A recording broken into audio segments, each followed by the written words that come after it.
1907। আজকে আমি দুটো হোম রেমেডি বলেছি ডার্ক সার্কেলসের জন্য, কিন্তু তার আগে আমাদের এটা জানতে হবে যে এই ডার্ক সার্কেলসটা কেন হয়ে থাকে। বিভিন্ন কারণে হয়ে থাকে, কিন্তু তার মধ্যে মেজর কিছু কারণ হচ্ছে যে আমাদের ঠিকঠাকভাবে ঘুম না হওয়া। চেষ্টা করবে বেশি রাত করে না ঘুমানো। আর একটা জিনিস, এটা হচ্ছে অ্যাভারেজ 7 ঘন্টা ঘুমানো, টানা অ্যাভারেজ 7 ঘন্টা ঘুম, আর হচ্ছে বেশি রাত করে না ঘুমানো। এছাড়া আমাদের যদি প্রচণ্ড ওয়ার্ক প্রেশার থাকে, সে কারণেও কিন্তু অনেক সময় ডার্ক সার্কেলস আসে। ওইটাকে কিভাবে ম্যানেজ করবে, ওটা প্রত্যেকে নিজস্ব কাজ থাকে, সেটাকে চেষ্টা করতে থাকবে। আর অনেক সময় কি হয় বলতো, আমরা কোনো কিছু ব্যাপারে যদি একটু বেশি চিন্তা ভাবনা করি, সেক্ষেত্রেও এসে যায়। কিন্তু এইগুলোকে কি করে ম্যানেজ করতে হবে, এটা পুরোপুরি নিজস্ব ব্যাপার। এগুলোকে ট্রাই করবে ঠিকঠাকভাবে করার।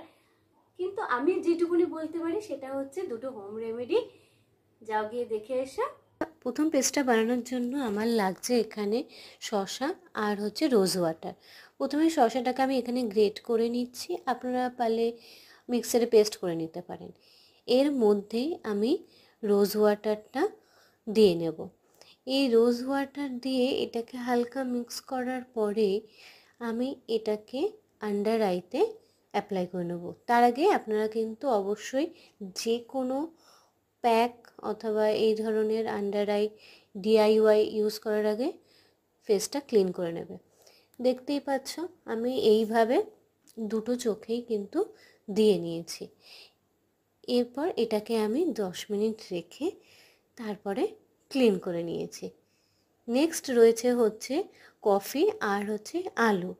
এখানে আমি আলুটাকে পেস্ট করে নিচ্ছি।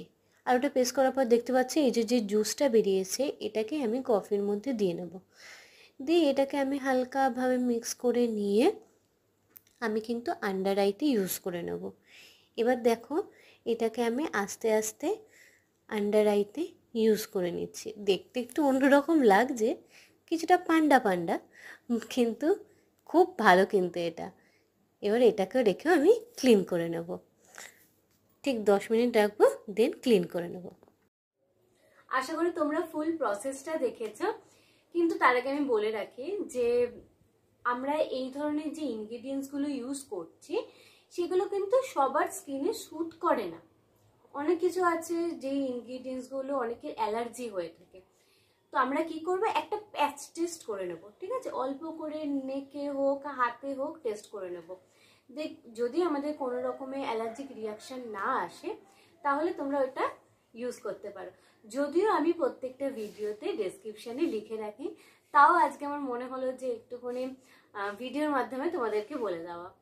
আচ্ছা, এখানে যে ইনগ্রেডিয়েন্টসগুলো ইউজ করা হয়েছে, এগুলো কিন্তু আমাদের আইয়ের পাফিনেস যেটা থাকে সেটাকে রিমুভ করবে, ডার্ক সার্কেলসটাকে রিমুভ করবে, এবং যে আমাদের চোখে যে একটুখানি কুলিং যে ব্যাপারটা দরকার হয় সেটাও দেবে। এছাড়া তোমরা কি করতে পারো, প্রত্যেকদিন সকালবেলা যখন আমরা ব্রাশ করি না, তখন আমরা চোখের মধ্যে যাতে ঠিকঠাকভাবে জলের ঝাপটাটা দিই সেটা দেখতে হবে। এতে কি হয়, আমাদের চোখের মধ্যে অনেক ধরনের ময়লা জমে থাকে, সেগুলো বেরিয়ে যাবে, চোখটা ক্লিয়ার হয়ে যাবে। আর ঠিকঠাক কোয়ান্টিটিতে জল খাওয়া। এই ঠিকঠাক কোয়ান্টিটিতে জল খাওয়া মানে ঠিক কতটা, এই নিয়ে আমি ভিডিও বানিয়েছি, তোমরা সেটা দেখে আসতে পারো। আশা করি আমার এই রেমেডিগুলো তোমরা ইউজ করবে। যদি ইউজ করে থাকো তাহলে আমাকে সেটা কমেন্টে জানাবে। যদি ভালো লেগে থাকে আমার এই ভিডিওটা, তাহলে লাইক করবে, শেয়ার করবে, সাবস্ক্রাইব করে দেবে। চলো টাটা।